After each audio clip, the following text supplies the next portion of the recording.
It's quite easy to change the ISO settings on your Canon R50, and there's 3 different ways you can get to this.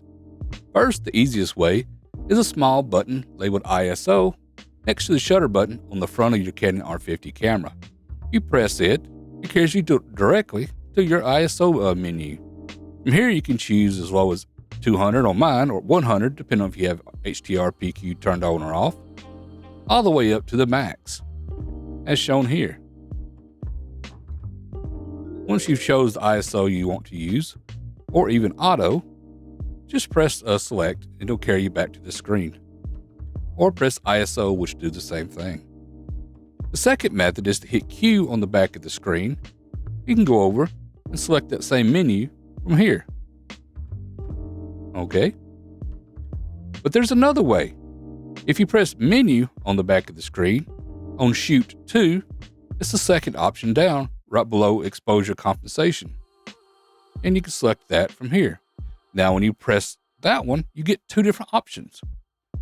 This one allows you to set those same settings as just shown, but we also have an additional one here that lets you set the maximum value for your auto.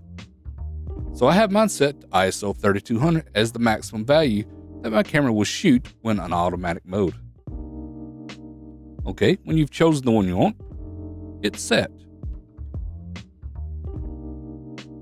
A menu will get you back to the front of the screen. Now if you want to reach the ISO expansion settings, they're in the custom settings under 1, the very top here as shown on my screen, and you can select ISO expansion there. I have mine disabled. By enabling this lets you go up to 25,600. But I recommend not using it unless you really have to. Okay everybody, if you like this video, please like, subscribe, and ring that bell so you don't miss any of my new videos. Please feel free to join us on Discord, Facebook, and X. And if you can, please consider becoming a Patreon member.